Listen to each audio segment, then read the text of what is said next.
Allez, parfait. On va démarrer, même si on n'est pas tout à fait au complet. Donc, bonjour à toutes et tous. Si vous avez besoin d'activer le micro, vous souhaitez intervenir, en tout cas, faites-le librement. On n'est pas très nombreux, donc il faut vraiment en profiter. On va travailler aujourd'hui sur les tableaux, les tris, les filtres. Donc l'idée, ça va être déjà de comprendre le contexte. Qu'est-ce que c'est qu'un vrai tableau Excel? Souvent, on a une idée un peu préconçue de quoi il s'agit, et donc l'idée, c'est d'arriver à repartir sur des bonnes bases. Donc on va avoir le concept de base de données notamment, et puis ensuite, petit à petit, on arrivera vers la fonctionnalité vers laquelle je vais vous emmener, qui est la fonctionnalité de tableau préformaté, qu'on appelle tableau de données. Alors, c'est une classe qui est dédiée à des personnes qui ont déjà un certain niveau, quelques bases en tout cas, hein, qui ont l'habitude d'utiliser Excel, mais pas forcément des gens qui sont experts ou avancés, hein. Donc vous verrez, il n'y a pas de fonctionnalités qui vont être très, très techniques, mais par contre, ça va être surtout des piqûres de rappel et puis souvent un changement des pratiques qu'on acquiert au fil du temps qui ne sont pas forcément les bonnes. Parfait. Eh bien, on va commencer. Donc, je commence par une petite présentation. Il y a un petit brin de théorie et ensuite, on passera directement à de la pratique. Donc, on va voir les tableaux, les tris, les filtres et surtout comment manipuler efficacement les tableaux. Donc, les objectifs, enfin, l'objectif du jour, c'est d'être capable de convertir un export de données, c'est souvent le cas le plus courant, en un tableau de données, le mettre en forme et appliquer des filtres et des tris. Mais avant d'arriver jusque-là, je voudrais vous emmener pas à pas pour bien comprendre si on a un gros volume de données qui n'est pas un tableau préformaté, ce que j'appelle le tableau de données, comment on fait? Et puis petit à petit, on va aller sur le tableau de données, ce qui fait qu'à la fin de la séance, les tableaux Excel n'auront pas vraiment de secret pour vous. En tout cas, vous aurez le recul nécessaire et surtout les compétences techniques pour pouvoir gérer ces gros volumes de données. Donc, on va commencer par une petite définition qui est la base de données. Qu'est-ce que c'est qu'une base de données? Alors, c'est souvent un terme utilisé par des informaticiens, mais en fait, il n'y a pas besoin d'être informaticien pour comprendre de quoi il s'agit. Donc, je voudrais vous le montrer par vraiment quelque chose de contextualisé. Un tableau vers un tableau, et on verra si oui ou non c'est une base de données. Donc une base de données, c'est une définition assez officielle, c'est un ensemble structuré et organisé de données. Donc structuré et organisé, c'est important, c'est-à-dire qu'il y a vraiment une structure. Ce pas des données qui sont mises en vrac. Structuré et organisé, ça permet le stockage de grandes quantités d'informations, qui est une notion de volume. Il y aura pas mal de données à l'intérieur. C'est pour ça que je parlais d'export. Les exports de logiciels, c'est souvent le cas afin d'en faciliter l'exploitation. Donc l'objectif, c'est de l'exploiter. Ce n'est pas d'avoir un tableau où on fait fichier imprimé et on a un tableau qui est tout prêt. L'objectif, c'est d'avoir des données, on a dit structurées, organisées, souvent des grands volumes, et on fera une exploitation par la suite. Donc l'exploitation, c'est de l'ajout, de la mise à jour, de la recherche de données, mais aussi de l'analyse. Donc concrètement, de quoi il s'agit? Je parlais de données structurées et organisées. Voici un tableau Excel. Donc on est bien dans Excel. On retrouve les en-têtes du tableau qui sont bien matérialisées ici. Nom, prénom, sexe, date de naissance. Donc le tableau a des en-têtes. Donc on voit que c'est bien organisé et structuré. On a des données qui vont être répétitives. Donc on le voit ici, les mots fabrication, le service fabrication, conditionnement, maintenance va être répété autant de fois que j'ai de personnes qui appartiennent à ce service. Pareil pour les statuts. Donc on n'a pas de données vides ici, hein. Vous voyez, il n'y a pas de cellules vides. On ne travaille pas l'esthétique. On est vraiment dans des données, plutôt dans un format vertical. On s'autorise à répéter les informations. On va même les répéter, pas par exemple fusionner des cellules. Donc on n'est pas dans des formats techniques, mais surtout dans la structure, pour bien organiser les informations. On a aussi différents types de données. Par exemple, ici sur la première colonne, j'ai des entiers, le code d'établissement. J'ai de la donnée texte, le nom, le prénom, le sexe, des dates, la date de naissance, du monétaire décimal pour la dernière colonne. Donc on voit que chaque colonne comporte un type de données. Et ça, c'est important aussi dans la hiérarchisation et la manière dont on va structurer tout ça, parce que ça aura un impact ensuite sur l'analyse. Donc quand vous le voyez comme ça, souvent on se dit oui, mais au final c'est bien, mais moi concrètement, je ne peux pas l'utiliser le tableau en l'état. Et on a tendance dans Excel, en particulier pour les débutants, à accorder beaucoup d'importance à l'esthétique et assez peu à l'organisation. Et donc là, le thème de cette classe, c'est d'arriver à être capable de faire l'inverse. Donc au départ, le visuel est important pour imprimer un tableau s'il est tout petit, mais dès lors qu'on a un gros volume, en fait, on voit que déjà c'est compliqué à imprimer et surtout, ça devient inexploitable. Donc là, je traite uniquement des grands volumes de données. Donc grand volume, on va dire plus de 50-100 lignes, déjà, c'est pas mal. Et puis on va jusqu'à 100 000, 300 000 lignes, donc des gros volumes. Et l'idée, c'est d'avoir cette démarche que je vais vous apprendre aujourd'hui au fil de la séance. J'ai dit également des données exploitables. Alors par exemple, à partir de ce type de tableau, qu'est-ce qu'on pourrait exploiter? On a le sexe ici qui est présent, femme-homme. On pourrait obtenir le nombre de femmes en comptant le nombre de fois qu'il y a la lettre F. On aurait le nombre de femmes. Vu qu'une ligne, c'est une personne, on pourrait obtenir ça. À la fin, on a le salaire actuel. À partir du salaire, on pourrait par exemple obtenir le salaire moyen. Puis à partir de ces informations, on pourrait même obtenir le salaire moyen des femmes, ou le salaire total des hommes, ou le salaire du service fabrication, ou le salaire des personnes en CDI dans le service fabrication, et ainsi de suite. Donc l'idée, c'est de structurer ces données pour en effectuer une analyse ultérieurement. Ce tableau ne va pas mettre en évidence directement le salaire moyen ou le nombre de femmes. Ce n'est pas son objectif. Son objectif, c'est de structurer les données pour une analyse ultérieure par un autre outil qu'on ne va pas voir aujourd'hui, mais qui s'appelle le tableau croisé dynamique. Si les données sont bien structurées, son analyse sera facile. Si les données sont mal structurées, la suite, quand vous montez un petit peu dans Excel sur des fonctionnalités plus compliquées, sera juste un enfer. Donc voilà en gros le concept. On est là-dessus. Ensuite, ce qu'on va voir, c'est la manipulation des bases de données. Je vous donne 3 règles et ensuite on passe à la pratique et on traitera les tableaux de données. Donc sur la manipulation de données, quand on a des grands volumes, sur les bases de données, donc, il y a 3 points d'attention que je vous propose. Alors, ce n'est pas exhaustif, mais en tout cas, ça donne le fondamental. Premièrement, la mise en forme. Quand on est dans des gros volumes de données, donc des bases de données, on va limiter au maximum la mise en forme. Le moins de mise en forme, c'est le mieux. Pourquoi? Parce que la mise en forme prend du poids. Ça fait alourdir les fichiers. Et le problème, c'est que quand vous avez un fichier qui est très lourd, ça génère des bugs, ça génère plein de problèmes au fil du temps, donc à éviter. On ne s'interdit pas de mettre en forme, mais on va le faire de façon très limitée. Par exemple, on va utiliser qu'une seule police. On va éviter les tonnes de codes couleurs. On va éviter les changements de taille et les italiques et les gras et les soulignés. Et on le fait avec parcimonie, sur une seule colonne par exemple, mais pas sur toutes. Voilà. Donc on limite au maximum la mise en forme pour alléger le fichier à son maximum. Le fichier, au départ, quand on le conçoit, si par exemple il a, je ne sais pas, 1000 lignes au début, faut se poser la question combien de temps on va le garder. Si vous le gardez 10 ans et que tous les ans on rajoute 1000 lignes, au bout de 10 ans, il en aura 10 000 et ainsi de suite. Donc il faut se poser la question de la durée de conservation du fichier pour qu'au bout d'un moment, ça ne devienne pas un boulet que l'on traîne, parce que décortiquer une base de données pour la refondre ensuite quand il y a beaucoup de données, c'est très très très compliqué. Et c'est aujourd'hui, dans les accompagnements que je fais avec les entreprises, c'est le premier des problèmes, les bases de données. Donc anticipez ça, réfléchissez à la taille future du fichier. Et si le fichier a vocation à être lourd, il faudra appliquer tout ce que je vous dis d'avance déjà aujourd'hui et vous n'aurez globalement pas de problème. Si vous vous attardez beaucoup à de la mise en forme et à faire en sorte de mettre les bons formats et ceci, cela dès le départ, probablement d'ici quelques années, vous aurez quelques soucis. Ensuite, ne jamais appliquer un format à une colonne entière. C'est une manie que tout le monde a et qu'il faut enlever. Par exemple, on sélectionnerait toute la colonne B pour appliquer un format à la colonne B. À ne pas faire, il y a 1 048 000 cellules dans une colonne. Donc vous appliquez le format à 1 million et quelques de cellules. Donc il faut éviter de le faire. Et donc on va privilégier l'application d'un format seulement aux données présentes dans la colonne. S'il y a 100 lignes, on ne prendra que les données de B2 jusqu'à B100 ou 101 si on compte l'entête. Mais que ça, et pas plus. Du coup, pour faire ce type de sélection, on va privilégier les raccourcis clavier.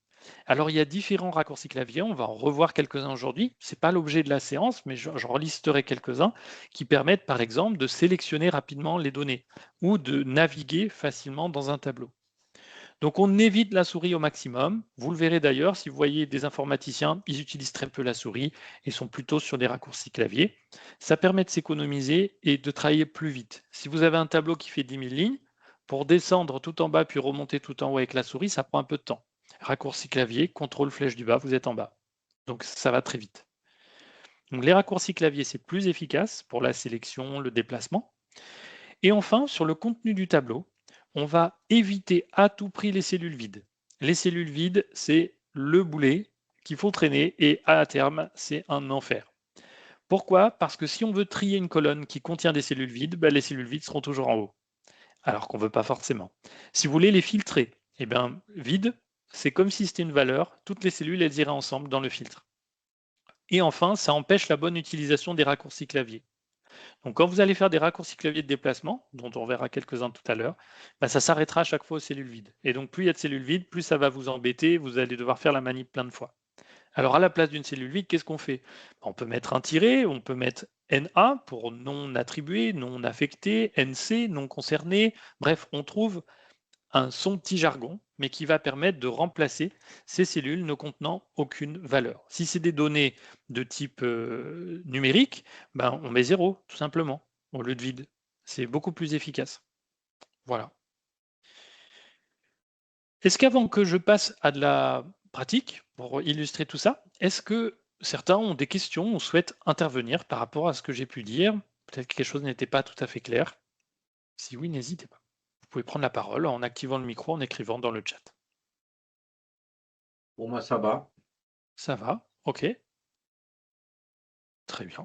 Et bien du coup, je poursuis par une petite mise en application. Alors, hop, on va passer sur Excel avec ce petit exercice. Alors ici, j'ai une base de données, c'est un export. Donc on le voit que les données sont plutôt verticales, c'est-à-dire plus hautes que larges. C'est souvent le cas de ce type d'organisation. On a bien des en-têtes de colonnes. On a un type de données à chaque fois, donc c'est la même base que je vous ai montré tout à l'heure, mais organisée un peu différent, une date qui est un format date, et ainsi de suite. Alors la date, vous inquiétez pas, c'est normal que ce soit un entier, j'y reviendrai tout à l'heure, parce que derrière une date se cache toujours un nombre. Vous avez un code postal, etc., le salaire.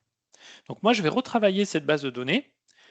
Avant de la transformer dans un tableau, je vais déjà voir quelques manipulations des gros volumes de données pour illustrer tout ce que je vous ai expliqué. Les raccourcis clavier, la sélection, limiter la mise en forme coordonnée.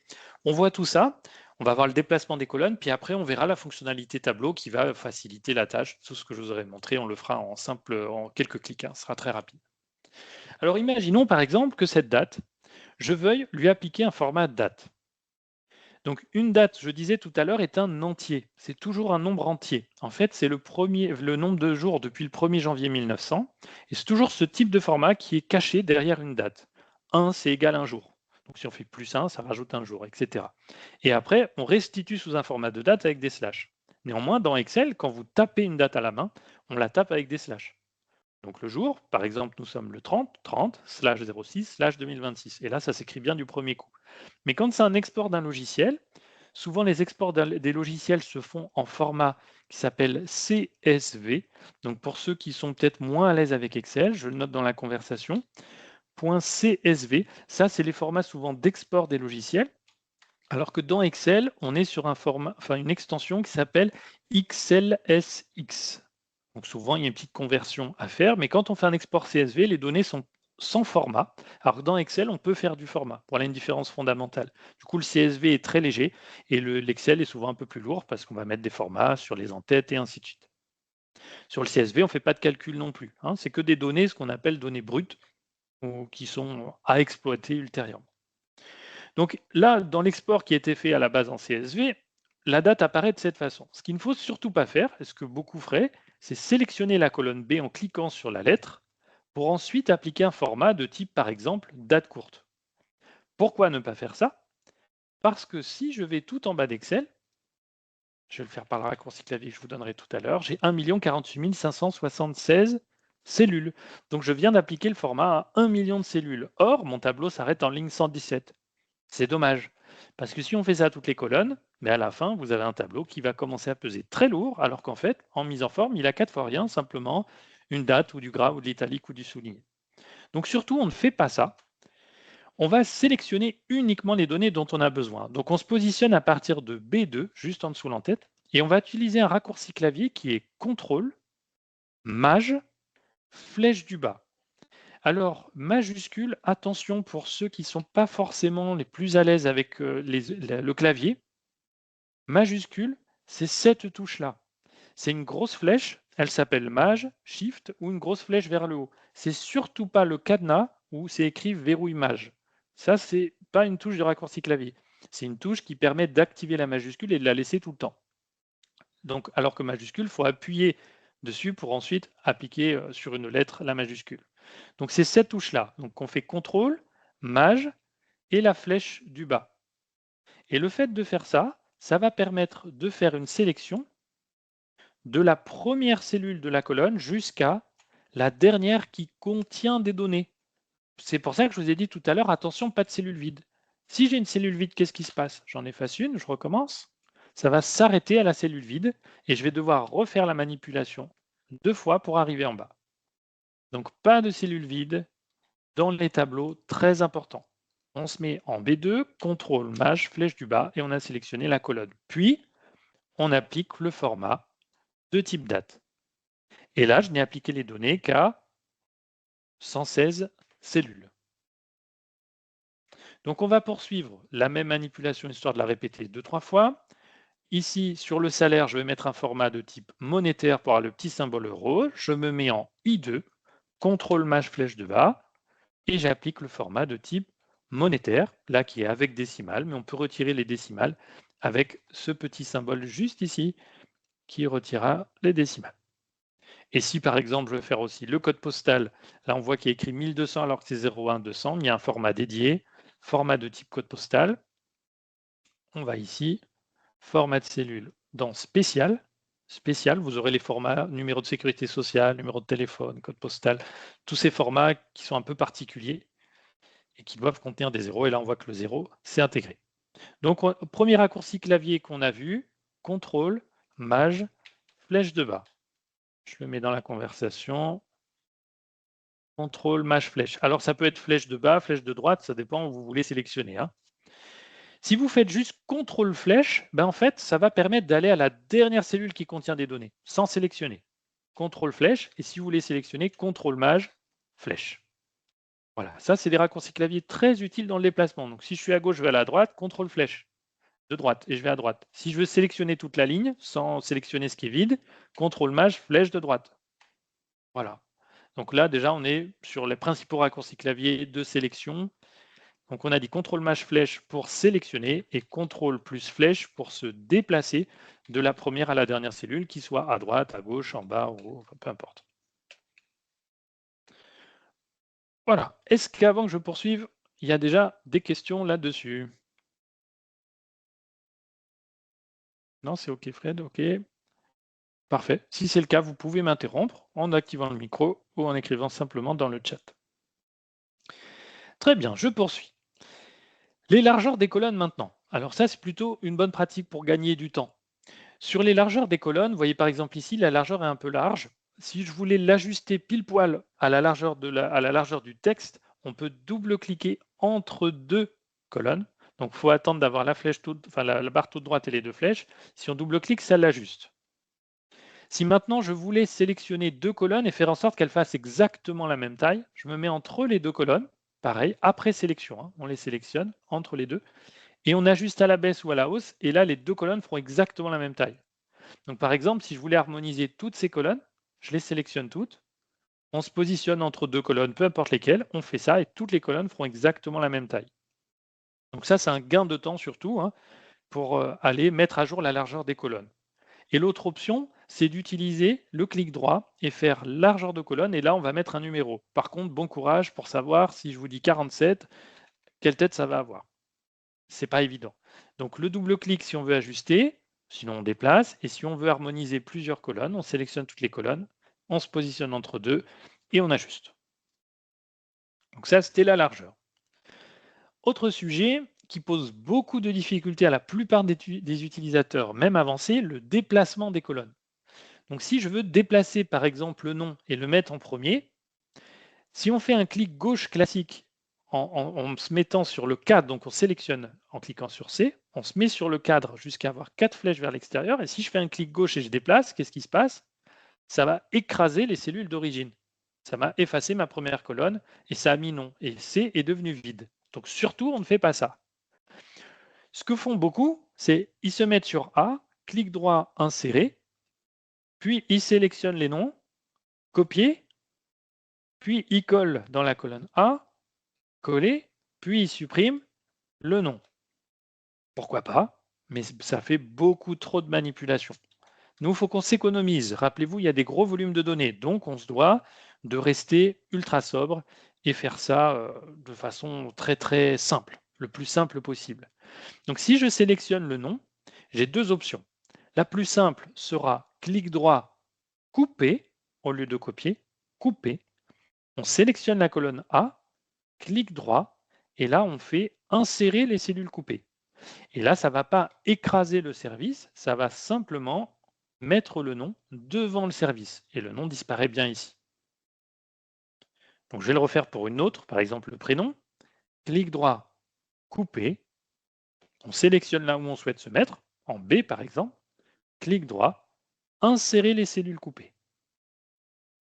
Et ça déplace.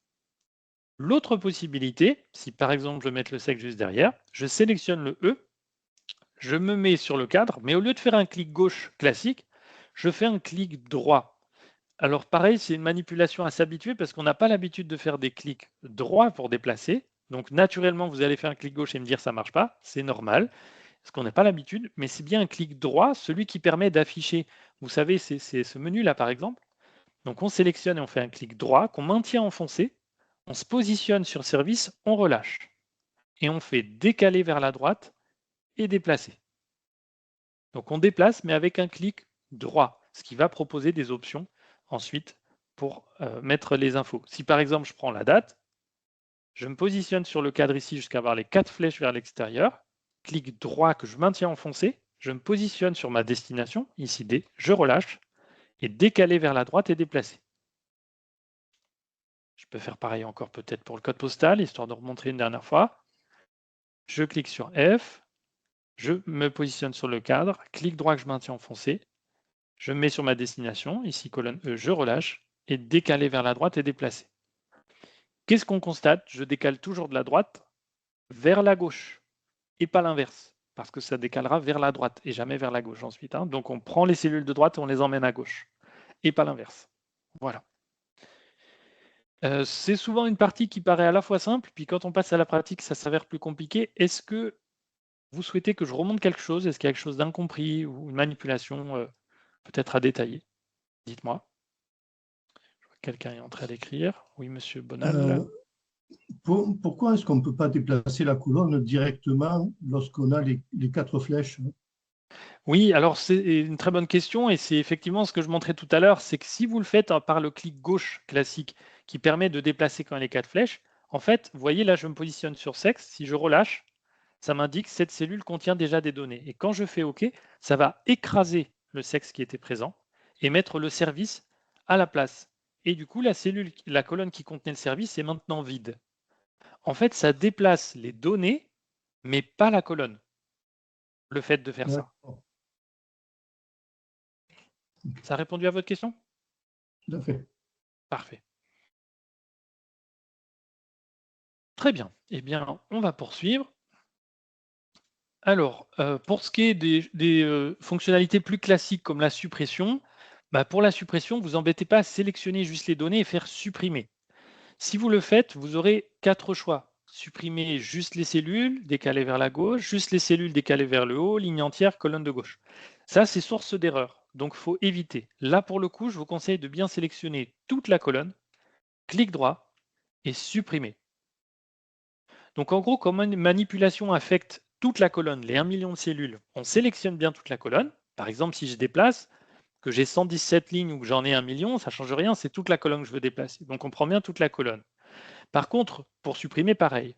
Par contre, pour appliquer un format, je ne veux pas appliquer un format monétaire à mon en-tête, par exemple. Et je ne veux pas appliquer un format monétaire forcément à ce qui est en dessous. Je veux juste que ce soit ces données. Donc quand c'est ça, c'est les raccourcis clavier, CTRL mâche flèche, pour faire la sélection et appliquer ce dont on a besoin. Voyons maintenant les tris, qui faisaient partie des objectifs de cette séance. Si je souhaite trier par exemple ici par nom, même chose. Une erreur très courante, c'est qu'on sélectionnerait la colonne A pour faire le menu Données, puis trier de A à Z. Donc tout ce qui est tri, c'est dans le menu Données. Les manipulations de données, c'est dans Données. Le format, c'est dans Accueil. Donc dans Accueil, je vais changer le format des nombres, mettre des couleurs, ce genre de choses. Et dans le menu Données, je vais manipuler les données par des tris, des filtres, une réorganisation, suppression de doublons, etc. Donc ici, si je fais tri de A à Z, un message va s'afficher et me dit « Que voulez-vous faire ?» Alors on me dit « Excel a trouvé des données près de votre sélection. Comme elles ne sont pas sélectionnées, elles ne seront pas triées. Souhaitez-vous étendre la sélection ou continuer vers la sélection en cours ?» Si j'étends, naturellement, ça va sélectionner tout mon tableau et bien trier la colonne A. Si je n'ai pas tout à fait compris le message, et à la lecture, je pense que ça nécessite souvent 2 ou 3 relectures. Si on clique sur continuer la sélection, là, ça va provoquer un vrai problème. C'est que ça va trier la colonne A sans trier les autres colonnes. Donc il y a un risque d'erreur important ici.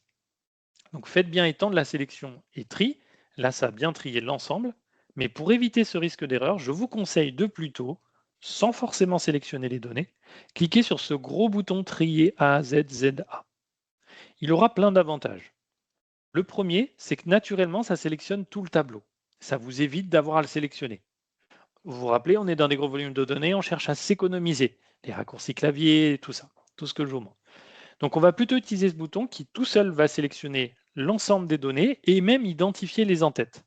Vous voyez qu'il y a une petite case à cocher, mes données ont des en-têtes.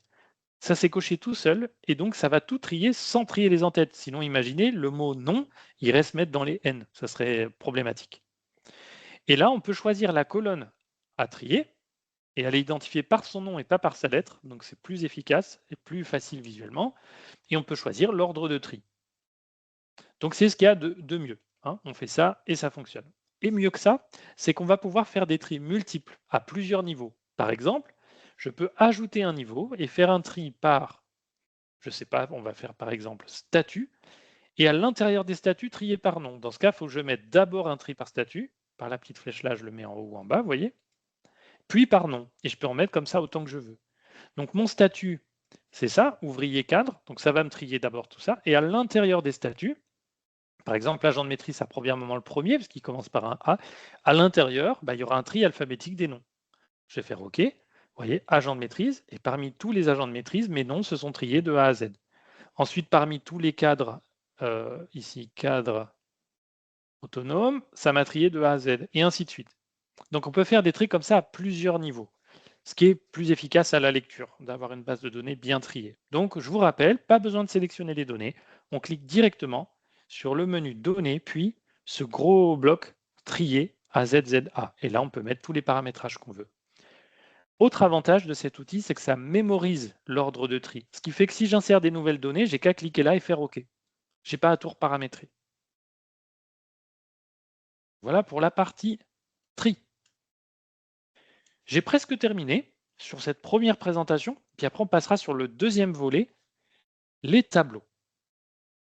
Alors l'autre option qui existe pour faire des tris, mais qui va permettre aussi de faire des filtres, c'est ce menu toujours dans Données qui s'appelle Filtrer. Et là, il va mettre des petits menus déroulants partout sur les en-têtes.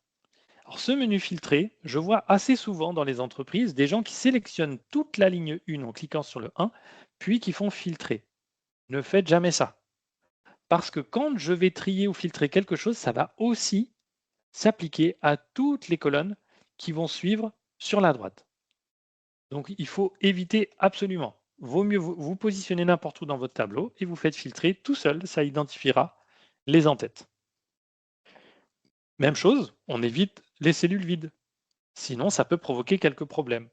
Si par exemple on a une en-tête qui est vide, potentiellement ça n'appliquerait pas les filtres partout. Donc le menu filtre, et ensuite on peut filtrer des choses. Par exemple ici, je peux filtrer sur les hommes seulement, et hop, j'ai les hommes. Si je veux que les femmes, c'est les femmes. L'avantage de ce type de filtre aussi, c'est qu'on peut aussi travailler par mots-clés. Donc on peut désactiver le filtre et faire par mots-clés. Si par exemple sur le service, plutôt que d'aller sélectionner un service où il y en a tout un paquet, si je veux expédition, je tape juste expé, j'ai expédition et je fais OK. Donc ces filtres sont assez faciles d'usage. Pour la plupart des personnes qui sont présentes, vous connaissez déjà. Peut-être pour certains, c'est une découverte. Je ne vais pas dans le détail sur des filtres plus complexes dans l'immédiat. L'idée, c'est que vous maîtrisiez surtout les bonnes pratiques. utiliser le bouton filtre, ne pas sélectionner les données d'abord, voilà, tous ces petits aspects. Le filtre sont intéressants, mais ils ont un gros défaut, c'est que pour voir que quelque chose est filtré, on voit simplement par ce petit entonnoir. Et si j'ai beaucoup de colonnes, eh bien, il va falloir que j'aille très loin vers la droite pour voir ce qui est filtré. Ensuite, pour désactiver le filtre, pour beaucoup, vous allez dérouler ça et faire ensuite effacer le filtre. Et si j'ai 10 filtres d'activer, il faut que je fasse ça 10 fois. Je vous donne un exemple. Je vais filtrer ça. Administratif. Alors, ce n'est pas le meilleur service. On va prendre un où il y a pas mal de choses. Il n'y en a pas assez non plus là. Fabrication peut-être. Voilà, là, il y en a un peu plus. Là, je vais filtrer par exemple sur les CDI. Puis après, je peux prendre que les femmes. Typiquement, j'ai 3 filtres d'appliquer ici et 3 entonnoirs. Du coup, il faut que je déroule chacun et que je fasse effacer, ce qui est pénible. Donc, dans le menu données, vous avez un bouton juste à côté qui s'appelle effacer, juste ici. Effacer. Et ce petit bouton effacer, il va avoir pour avantage de remettre par défaut tous les filtres. Donc, il va tout remettre à zéro. Hop, et voilà. Donc, si votre tableau est très grand et qu'il y a des choses qui sont filtrées, vous faites ça. Bonne pratique de travail. Si vous êtes plusieurs à travailler sur la base de données, veillez à appuyer sur effacer à chaque fois que vous fermez le fichier. Parce que les suivants, ils ne verront pas forcément que quelque chose est trié ou filtré. Donc, il faut pouvoir le remettre à zéro. Donc, si là, ils veulent insérer une ligne, vous voyez, je suis en ligne 118, ça s'arrêtait en 114. Si je veux insérer une ligne, je vais me retrouver en plein milieu. Ça peut avoir quelques problèmes à l'usage. Donc, à chaque fois que vous quittez un fichier, si vous êtes plusieurs, faites bien effacer. Ça remet tout à zéro et le suivant qui prendra le fichier, il sait qu'il n'y a pas de problème de choses qui sont filtrées. Et certains vont se dire des fois, il manque des données, je ne comprends pas. En fait, c'est juste qu'un filtre est appliqué et si le tableau est très grand, on ne le voit pas parce que c'est juste un petit entonnoir. Je vais poursuivre la présentation. Juste avant, je vais accorder un petit temps pour répondre à vos questions s'il y en a. Est-ce que certains souhaitent intervenir, poser une question? Déjà, si je n'ai pas de questions, c'est moi qui vais vous envoyer une. Est-ce qu'il y en a d'entre vous qui sont des grands débutants d'Excel? Vous pouvez mettre par écrit ou activer votre micro. Moi, Vous, ok. j'ai toujours dit. Et ça va jusque-là? Ça a été un petit peu vite ou... Non, ça va, non, ça va, Ça va? ça va, ça va. Ça va. Comme j'ai toujours dit, je sais bidouiller. C'est le grand mot que j'ai souvent. Et oui, bien Mais sûr. après, voilà, on apprend. Moi, j'aime C'est bien ça. apprendre pour aller plus loin. Ouais.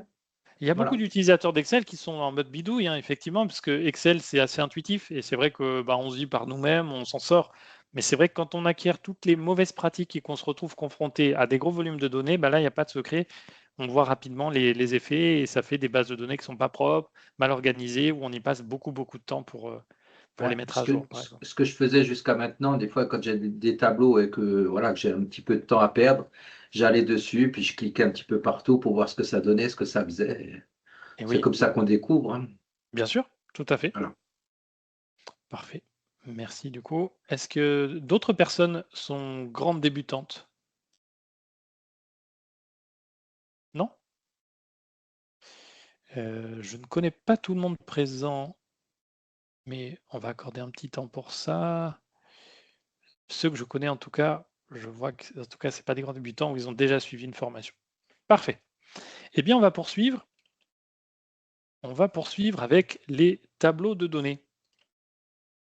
Alors, les tableaux de données, c'est clairement une révolution. Excel a mis ça en place il y a déjà longtemps, hein, que je m'en rappelle, peut-être Excel 2013, si je ne dis pas de bêtises, mais ça date, hein, c'est pas d'aujourd'hui.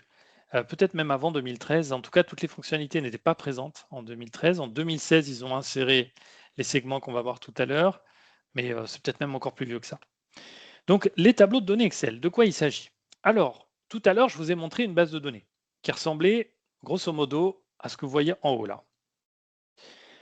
La fonctionnalité tableau qu'on va voir, elle se situe à deux endroits et vous l'avez peut-être déjà utilisé sans le savoir. Dans le menu Accueil, on a un bloc qui s'appelle mise en forme pas conditionnelle, je vous dis une bêtise, je vais essayer de gommer ça. Toutes les entrées, voilà, je refais. J'ai été un peu vite. Donc, menu accueil, on a dit, et non pas mise en forme conditionnelle, mais mettre sous forme de tableau juste en dessous. Donc, c'est des tableaux préformatés. Et l'autre option, c'est d'utiliser le menu insertion et d'aller sur tableau. Alors ça, il ne faut pas l'utiliser n'importe quand. C'est uniquement quand c'est des bases de données, c'est-à-dire gros volume de données, données structurées, organisées par type, tout ce qu'on a pu voir ensemble. Que dans ce cas. Si c'est des tout petits tableaux qui ont vocation à être imprimés, très honnêtement, ça ne sert à rien et ça risque même d'être un fardeau. Donc c'est vraiment sur des gros volumes. Et là, vous avez un aperçu en bas. Alors, déjà, ce qu'on voit, c'est que les données étaient en blanc, là, elles paraissent en bleu, donc il y a une mise en forme qui s'est faite par défaut. Les filtres se sont mis tout seuls. On a une ligne sur deux qui est de couleur. Ça, c'est qu'un petit aperçu. Mais en réalité, ça fait plein d'autres choses qui sont souvent un peu insoupçonnés. Je crois même que c'est le titre que j'ai donné juste après. Non, des atouts incomparables, mais on pourrait dire insoupçonnés aussi. On a déjà, quand on clique dans le tableau, un nouveau menu qui s'appelle Création de tableau. Ce menu va permettre de faire plein de choses. D'attribuer un nom à notre tableau. Donc toute la base qui est mise en couleur comporte un nom. Et ça, c'est top, parce que si vous êtes à l'aise avec les formules, les tableaux croisés dynamiques et compagnie, on fera appel au tableau que par son nom et pas par ses références A1, A, D ou Z de 10 000, juste un nom. Et c'est un gain de temps énorme. Alors pour ceux qui découvrent, rassurez-vous, juste découvrez qu'il y a un nom, c'est suffisant. Mais quand vous irez plus loin dans Excel, vous verrez tout l'intérêt de ce nom. C'est pas anodin. Ensuite, dans ce menu, on retrouve des éléments préformatés. Par exemple, on peut mettre notre tableau en vert comme ça, en bleu comme ça, et ainsi de suite. Et à l'intérieur, il y en a plein de formats tout préconçus. Donc, on ne s'embête pas avec la mise en forme. Et bonne nouvelle, ça pèse rien. C'est-à-dire que si vous enregistrez et qu'il y a 100 000 lignes, votre tableau pèsera quasiment pas plus lourd que les données non mises en forme. Donc, c'est une mise en forme très légère. Ensuite, vous avez des petites cases à cocher. Ces cases à cocher vont permettre de paramétrer votre tableau. On peut insérer par exemple une ligne de total, mettre les lignes à bande ou non, mettre en forme la première colonne, qu'elle soit mise en évidence, en gras ou en couleur par exemple. Voilà, on peut mettre les boutons de filtre ou ne pas les mettre juste par une case à cocher. Vous pouvez insérer un tableau croisé dynamique si vous êtes plus à l'aise avec ça directement depuis cet espace. Vous pouvez supprimer les doublons en un seul clic. Vous pouvez insérer des segments. Les segments vont permettre de filtrer. Alors, on peut faire le filtre par ce qu'on a vu tout à l'heure, juste ici, les filtres où on déroule. Et puis, il y a les segments. Le segment, c'est ce qui est visible là, sur le sexe, vous voyez à droite. C'est comme une sorte de télécommande. Et on clique sur un élément, par exemple femme, et paf, le tableau se filtre sur les femmes.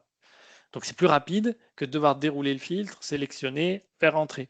Là, pour le coup, on clique dessus, paf, et c'est trié. Et c'est filtré, pardon. Mais il y a encore plein d'autres atouts. J'en ai fait une liste non exhaustive. La création automatique des lignes et colonnes. Si j'écris sous le tableau s'agrandit. Si j'écris à droite du tableau, ça me crée automatiquement une colonne avec la bonne couleur en appliquant le filtre et tout ce qui va bien. L'ancrage des en-têtes. Plus besoin pour ceux qui connaissent la fonctionnalité, mais je vais la montrer tout à l'heure, de figer les volets en bloquant la première ligne. Ça se fait tout seul. Quand on descend dans le tableau, les en-têtes A, B, C, D sont remplacées par le nom des colonnes et on peut continuer à trier et filtrer. Et les calculs sont facilités grâce à la ligne de total. Bref, je vous donne beaucoup d'infos. Ce qu'il faut voir déjà visuellement et retenir, c'est que ça va beaucoup plus vite. Le format est ultra facilité et le paramétrage aussi. Pour ceux qui souhaitent aller plus loin, les calculs sont largement facilités et la plage est nommée. Voilà. Vous avez un aperçu d'un peu tout. Je vais vous montrer maintenant par la mise en pratique pour vous aider à mémoriser tout ça et voir concrètement de quoi il s'agit. On va transformer la base que l'on a travaillé tout à l'heure dans un tableau de données. Je vais faire quelques manipulations pour que vous puissiez voir l'intérêt de cette fonctionnalité tableau. Donc je reviens sur ma base de données qui est ici. Alors elle comporte déjà des filtres, mais on pourrait carrément les enlever. On clique juste dans le tableau, rien à sélectionner. On fait simple, menu insertion, tableau, ou bien menu accueil, mettre sous forme de tableau, et là on choisit directement la couleur. C'est la même chose, c'est tout pareil. Donc quand on clique dessus, une petite fenêtre s'ouvre, ça présélectionne toutes les données, et il y a une petite case à cocher qui est pré-cochée par défaut. Mon tableau comporte des en-têtes, oui c'est le cas, ce serait bien ça mes en-têtes, sinon ça insérerait une ligne juste avant. Donc je fais OK, et voilà, les tableaux, enfin tout est déjà préformaté, comme je vous ai montré dans ma diapo précédente. Donc dans ce menu création de tableau qui s'affiche, alors attention, il disparaît si on clique en dehors du tableau. Donc si vous vous demandez où il est passé, il faut juste cliquer dans le tableau. Création de tableau. Et ici, je vais retrouver le nom. Par exemple, je vais lui donner un nom ici. Je peux l'appeler, je ne sais pas, salarié par exemple. L'intérêt, c'est que toute la plage qui est bleue s'appelle salarié. Donc si jamais, plus tard, pour ceux qui maîtrisent déjà les formules, on veut l'intégrer dans une formule, si je tape salarié, le nom apparaît. Donc ça, c'est top. Et si je veux faire derrière une somme, j'irai pas plus loin parce qu'après, ça peut s'avérer plus technique pour certains. La plage qui sera sélectionnée ici, c'est salarié entre crochets salaire actuel, soit le nom de ma colonne, et non plus I2 à I117. Voilà. Donc tout est nommé, et ça c'est beaucoup plus simple à l'usage, on sait qu'est-ce qui est pris dans les formules, c'est plus simple. Donc je reviens dans ce menu création de tableau, on va rester sur des choses plus sobres, les petites cases à cocher. Donc si je décoche l'entête, elle disparaît. Vous en aurez peu d'utilité, sauf si vous faites des imports dans des logiciels. Par exemple, moi j'utilise un logiciel comptable, et quand je fais un import dedans pour créer automatiquement des factures à partir d'un fichier Excel, je dois désactiver les entêtes. C'est une condition de l'import de mon logiciel comptable. On peut mettre des lignes à bande ou pas. On peut mettre des colonnes à bande pour faciliter la lecture. On peut mettre la première colonne ici, vous voyez en gras, ou la dernière colonne. Alors pourquoi première et dernière? Parce que souvent la première contient la donnée la plus importante d'identification, une donnée souvent unique, le nom, le matricule, un numéro de facture, un numéro de client, etc. Et la dernière, c'est souvent une donnée chiffrée. C'est les calculs, le chiffre d'affaires, un salaire, des ventes, un montant de cotisation, des choses de ce type. Et les boutons de filtre qu'on peut activer ou désactiver. Ensuite, à droite, vous avez des formats préconçus. Par exemple, je peux choisir celui-ci. Et vous verrez que quand vous mettrez, par exemple, les premières dernières colonnes, ça sera un peu différent selon les formats. Vous voyez là, c'est une couleur. Vous voyez, je peux avoir un tableau qui ressemble à ça, par exemple. Mettre le nom comme ça. Ensuite, ces tableaux, donc il y a des filtres qui marchent comme je vous l'ai montré tout à l'heure, mais il y a aussi des segments qui sont ici. Et ça, les segments, c'est top, ça va permettre de filtrer la colonne que l'on souhaite. Par exemple, je vais en mettre un sur le service et puis un sur le sexe. Je vais avoir des petites calculatrices ou télécommandes comme ça qu'on peut déplacer comme des images. Alors, je vous conseille de les mettre au-dessus du tableau. Donc, vous cliquez sur la ligne 1 et vous faites insérer, vous agrandissez la ligne. Et on va les positionner au-dessus. C'est plus simple parce que le tableau, il va bouger et donc au moins, on peut bien les visualiser. Et l'avantage, c'est que j'ai juste à cliquer si je veux les hommes du service administratif. Pas de bol, j'en ai pas. Si je veux les... On va prendre un service, on va faire dans l'autre sens. Si je prends le conditionnement et que je veux les hommes, voilà, mon tableau est filtré. Ça m'a pris 2 secondes. Vous voyez, si à la place je veux les femmes, je les ai. C'est hyper rapide. Et on peut désactiver les filtres juste en cliquant là. Donc ça va très vite. Donc voilà pour les segments. Je vous ai dit aussi, on n'a pas besoin de figer les volets pour ceux qui connaissent cette fonctionnalité. Alors figer les volets, c'est quoi? C'est de dire, par exemple, je veux que les lignes 1 et 2 restent tout le temps affichées. Dans ce cas, il fallait sélectionner la ligne 3, faire menu affichage, puis figer les volets, juste ici. Et quand je fais ça, les 2 premières lignes s'affichent tout le temps quand je descends du tableau. Alors moi, je n'ai pas forcément besoin des 2 premières. C'est surtout mon en-tête qui m'intéresse en réalité. Et ce qu'on va voir, c'est que si je fais la même manip à l'envers, libérer les volets, voilà, quand je descends, ça disparaît, c'est que quand je suis dans un tableau, j'ai cliqué dedans, les en-têtes qui s'appellent A, B, C, D, E, F vont se transformer, vont être remplacées par mes en-têtes de tableau. Vous voyez, si je descends, là j'ai toujours nom, prénom, A, B, C, D. Si je descends d'un cran, hop, A, B, C est devenu nom, prénom, etc. Alors que quand je suis dans Excel de façon classique, par exemple si je reste dans cette cellule, ABCD va rester ABCD et on ne voit plus les en-têtes du tableau. Tandis que quand je clique dans le tableau, hop, les en-têtes deviennent mes en-têtes de tableau et je peux les trier, les filtrer, tout pareil, sans avoir à figer les volets. Je vous ai également dit que la création des lignes et des colonnes se faisait automatiquement. Par exemple, si je me mets ici en J2 et que je veux insérer un code d'établissement, je fais juste entrer et hop, la colonne s'écrit toute seule avec le format qui va avec et le filtre s'est mis aussi automatiquement. Et j'ai plus qu'à mettre mon code d'établissement et puis je peux le copier partout. Si je vais tout en bas de mon tableau par le raccourci CTRL flèche du bas, je vous rappelle, je suis tout en bas de mon tableau. Même chose, si je crée un nouveau salarié en tapant Dupont, automatiquement une ligne s'insère. Et ça, c'est un gain de temps énorme. Alors que si vous aviez fait une mise en forme en mettant du remplissage et tout ça, faut la réappliquer à chaque fois. Donc c'est très pratique. Et enfin, Je vais supprimer cette ligne dont je n'ai pas besoin, puisque pas de cellule vide, je vous rappelle. On peut insérer dans le menu création de tableau, il y a des petites cases à cocher, dont une qui s'appelle ligne de total. Je vous ai toutes montrées, mais pas encore la ligne de total. Si je clique dessus, une ligne va s'insérer en bas avec le total. Et quand on clique dessus, on peut changer la formule. Mais je n'ai pas besoin de connaître les formules. Là, j'ai la somme, mais je peux mettre la moyenne. Et puis en dessous des nombres, par exemple, je peux mettre le nombre pour que ça compte le nombre de lignes. J'ai donc 116 salariés. Alors là, j'ai mis sur le code établissement, ce n'est pas pertinent, je vais le mettre là, moyenne. J'ai un salaire moyen de 1 527 € pour 116 personnes. Mais ce n'est pas fini. C'est que ces totaux vont s'actualiser en fonction de ce que j'ai filtré. Si je prends que le conditionnement et les hommes, j'ai 17 hommes au service conditionnement pour un salaire moyen de 1284.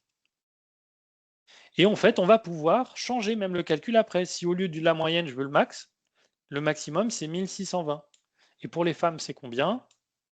Pour les femmes, c'est, on va faire CTRL flèche du bas pour aller en bas, on n'a dit pas de souris, 1900. Et j'ai toujours le nombre qui apparaît. Et si je veux l'éliminer, j'ai juste à faire la touche supr et ça disparaît. Si je clique sur ligne de total, vous voyez, même si je garde un total, par exemple, en moyenne, je désactive la ligne si elle m'embête, j'ai plus qu'à la réactiver et mes totaux restent à jour. Ça continue à les insérer là où je les ai mis.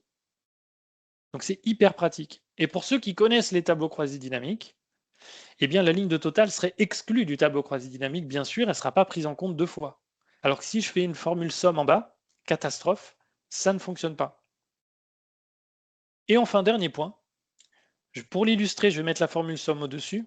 Si vous êtes tenté de faire des sommes, en me disant oui, c'est bien votre ligne de total, mais ça ne sert à rien, moi je fais des sommes, ça marche pareil. Je fais la somme. La somme, elle fait quoi? 114 115. Alors ça n'a même pas pris tout parce que c'était filtré. Vous voyez ce qui se passe quand c'est déjà filtré? Ça ne prend pas tout. Ça a parti d'I38. Donc je vais reprendre toute la sélection pour que ça m'écrive bien le nom du tableau plus voilà le nom de la colonne.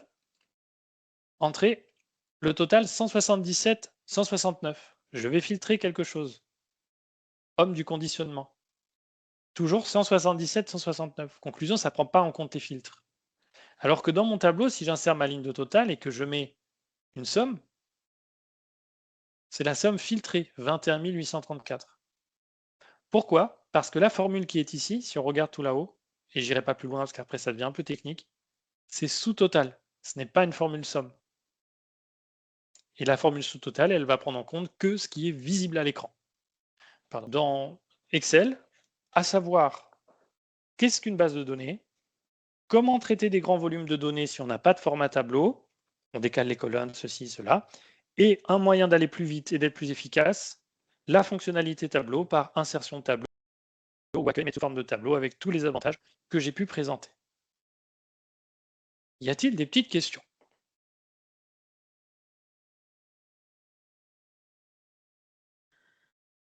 Il y en aurait plein, mais il faut plus de temps.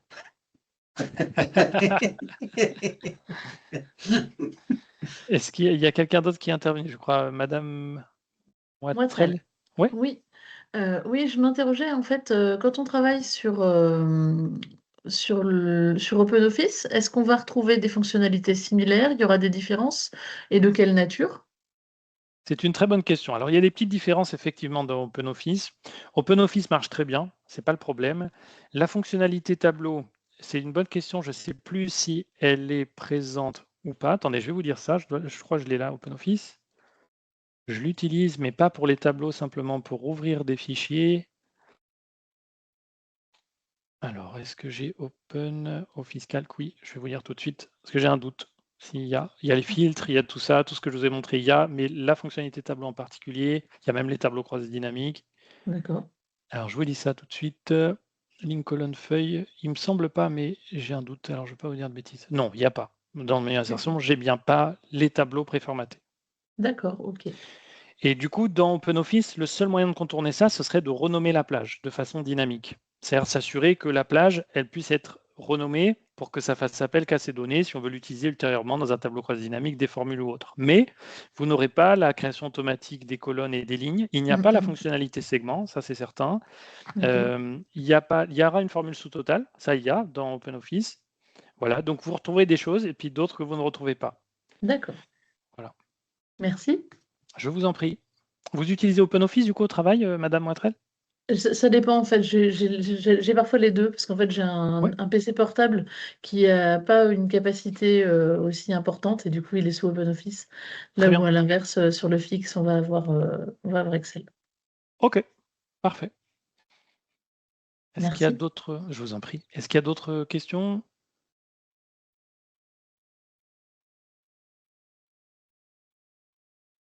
Non? Oumou, est-ce que tu m'entends? Je ne sais pas si tu peux activer ton micro.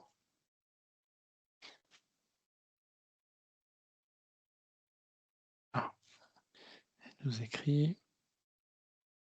Oui, très bien. Ok. Je voulais simplement savoir, Oumou, par rapport à ce qu'on a pu faire en formation, parce qu'on a déjà vu ces éléments en formation, est-ce qu'il y a des choses qui t'ont été utiles ou qui t'ont permis de mieux maîtriser? Elle nous écrit dans la conversation. Allô? Oui, Oui, bonjour bonjour. Oumou. Oui, oui, tout était clair hein, pour moi. Ouais, et Surtout ça, sur les filtres, oui, j'ai appris encore plus sur les filtres et très voilà. bien. Et tu Oui, avais c'était déjà très mis en bien. place pas mal de choses par rapport à ça, les tableaux et tout ça? Oui, exactement, oui. Oui, parce Ok, que je travaille pas mal avec les tableaux Excel et parfait.